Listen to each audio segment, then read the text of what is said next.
இவன் தாங்க இந்த படத்தோட ஹீரோ. இவன் ஏன் ஓடுறான்? இல்லை, அவனை யாரோ துரத்துறாங்க. அது யாரு?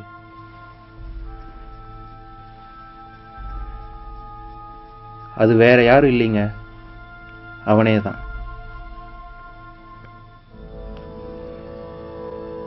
அவனை ட்வின்ஸ்ன்னு நினைக்கிறீங்களா? அதுதான் இல்லை. அப்ப எப்படி அவனை மாதிரியே இன்னொருத்தன்? கதையை பாருங்க.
இவன் பேர் அமுதன்.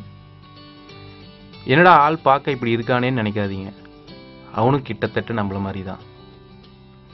லொக்கேஷன் பார்க்க வந்த கேமராமேன் மாதிரி நடந்துட்டு இருக்கானே, இப்போ புரிஞ்சிருக்கும் இவன் யாருன்னு. இவனும் நம்மள மாதிரியே இன்ஜினியரிங் ஸ்டூடெண்ட் தான். இவன் பேர் மாதிரியே இவனுக்கு தமிழில் கொஞ்சம் ஆர்வம். அதனாலேயே கதை கவிதைன்னு எழுதி அவன் ஃப்ரெண்ட்ஸை போட்டு சாகடிப்பான். சேவியர், கவிதை எப்படி இருக்கு? இவன் ஒருத்தன்டா உம்மா கதை கவிதை எழுதிக்கிட்டு போய் ஏதாவது பத்திரிகையில் சேர்ந்துக்கடா போடா.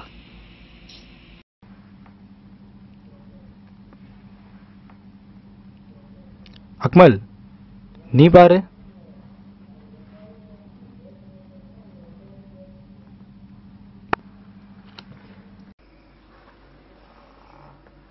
மச்சி, எனக்கு தெரிஞ்ச ஒருத்தர் புதிய தலைமை இருக்காருடா.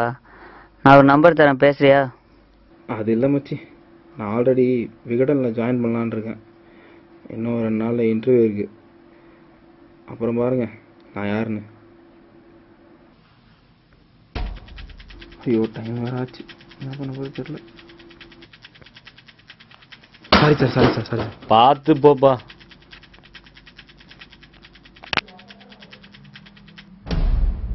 அட பார்க்கர் பண்ணு, இன்னைக்கு நமக்கு நேரம் நல்லா இருக்கு.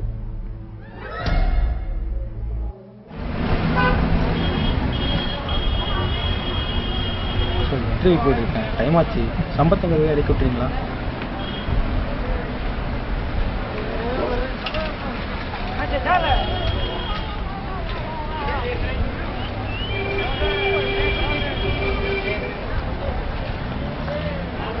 Thank you sir.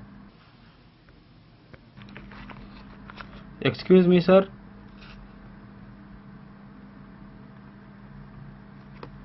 உட்காருப்பா.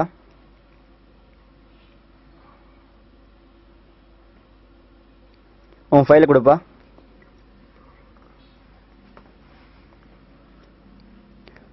உன் பேர் என்னப்பா? என்னுடைய பேர் அமுதன் சார்.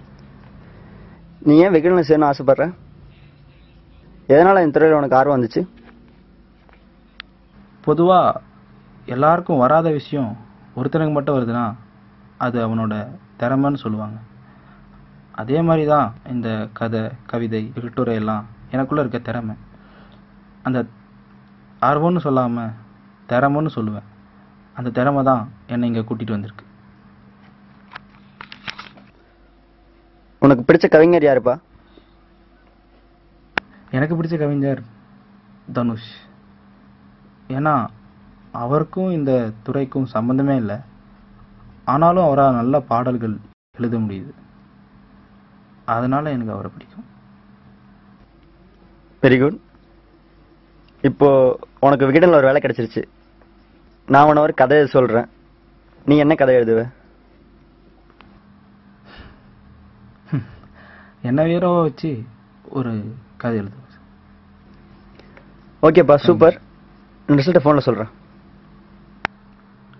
அப்பா, எப்படியோ இன்டர்வியூவில் செலக்ட் ஆகிட்டேன். விகடனை ஜாயின் பண்ண போகிறேன். முதலா ஒரு கதை எழுத சொல்லியிருக்காங்க. இன்னும் 2 நாளில் கதை எழுதிடுவேன். இன்டர்வியூக்கு போகும்போது ஒரு பெண் கிடச்சிதுடா. என்னன்னு தெரியல, அந்த பெண் கிடைச்சதுலேருந்து எல்லாமே நல்லதாமே நடக்கிற மாதிரி ஒரு ஃபீலிங். கண்டிப்பாக அந்த பெண்ணில் தான் நான் கதை எழுத போகிறேன்.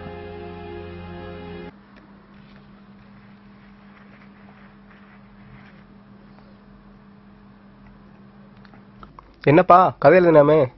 அவன்லாம் பெரிய ஆளாயிட்டான்ப்பா, நம்மகிட்ட எல்லாம் சொல்ல மாட்டான்.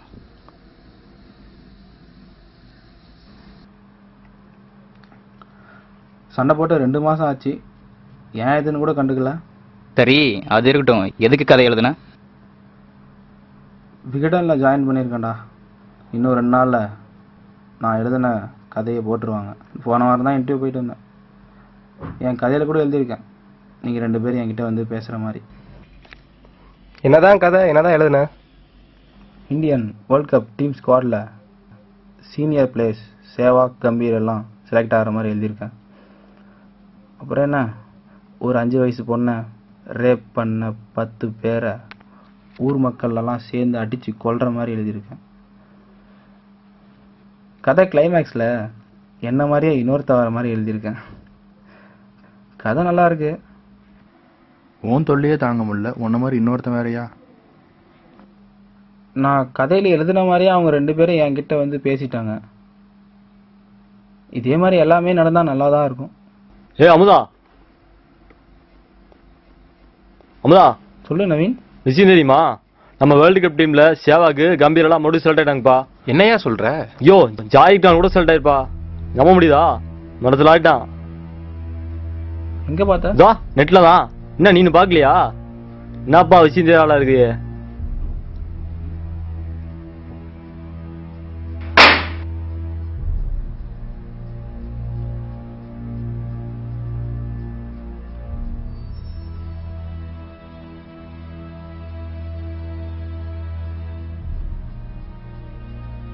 கோப்பைக்கான இந்திய அணியில் சேவாக், கம்பீர், யுவராஜ் சிங், ஜாகிர் கான் சேர்ப்பு.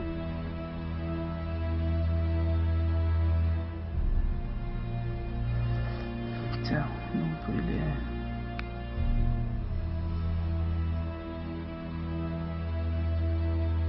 ஓ ஓ ஓ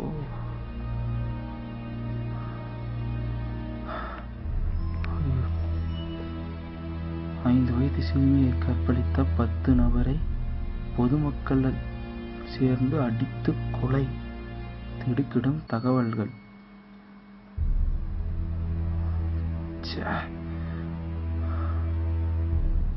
ஐயோ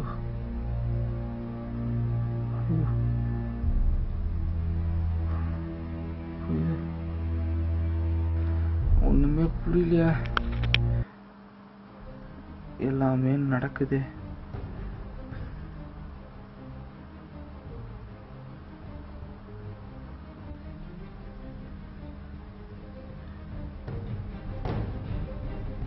இந்த பெண் தான்.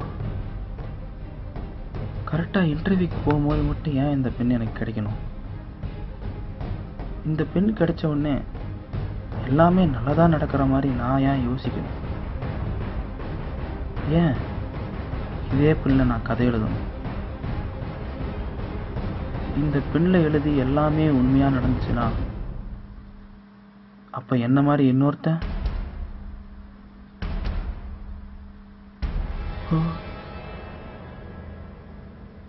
இல்ல இல்ல, அப்ப எல்லாத்துக்கும் காரணம் இந்த பெண் தான். இல்ல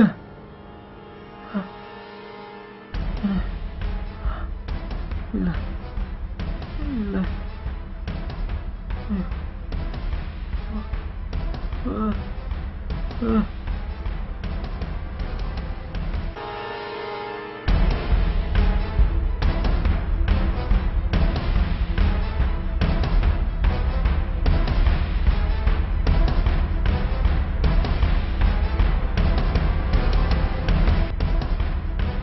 அப்பா ஆ ஆ வேணாம் வேணாம் விட்டுடு விட்டுடு. நீ இங்கே வருவேன்னு என் கதையில் நான் எழுதவே இல்லை. அப்படி எப்படி நீங்கள் வந்த? சொல்லு, என்ன பண்ண போகிறேன்? என்ன போ போ போயிடு.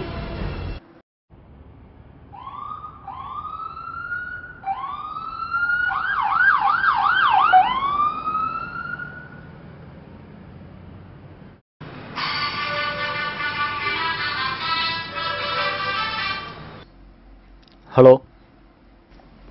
I'm sorry to say this. நீங்கள் அட்மிட் பண்ண மிஸ்டர் அமுதன் இப்போ சீரியஸான கண்டிஷனில் இருக்கார். அவரோட கான்ஷியஸ் அவர் இழந்துட்டார். Okay doctor. சம்பந்தமே இல்லாமல் நான் ஏன் இந்த கதையில் வரேன்னு பார்க்குறீங்களா? நான் தான் இந்த கதையோட வில்லை. எனக்கும் இந்த கதையிலதெல்லாம் ரொம்ப ஆர்வம் இருந்துச்சு. அப்போ தான் எனக்கு இந்த பேனா கிடைச்சிது. ஆச்சரியம்னா இந்த பேனாவில் எது எழுதினாலும் அப்படியே நடந்துச்சு. இந்த பேனா வச்சு எனக்கு பிடிச்ச வாழ்க்கையை நான் ரொம்ப நாளாக வாழ்ந்துட்டேன். ஆனால் அதில் என்னோட ஆர்வம் குறைஞ்சிருச்சு. அப்போ தான் இந்த பேனா வச்சு மற்றவங்களோட வாழ்க்கையில் வாழலான்னு யோசித்தேன். அந்த சமயத்தில் தான் நான் அமுதனை பார்த்தேன். எனக்கு ஏற்ற சரியான ஆள் அவனை எனக்கு தோணுச்சு. அவனுக்கு இதே மாதிரி ஒரு பேனா கிடைக்கணும், விகடனில் வேலையும் கிடைக்கணும். அந்த பேனா வச்சு அவன் அந்த விகடனில் கதையும் எழுதணும். அந்த கதையில் அவனை மாதிரி இன்னொரு வந்து அவனுக்கே ஷாக் கொடுக்கணும். இதையெல்லாம் எழுதுனது நான் தான். இந்த பேனா தான் உண்மை. பாவம், இது தெரியாத அவன் பைத்தியம் ஆயிட்டான். இப்போ உங்களுக்கு கதை புரிஞ்சிருக்குன்னு நினைக்கிறேன்.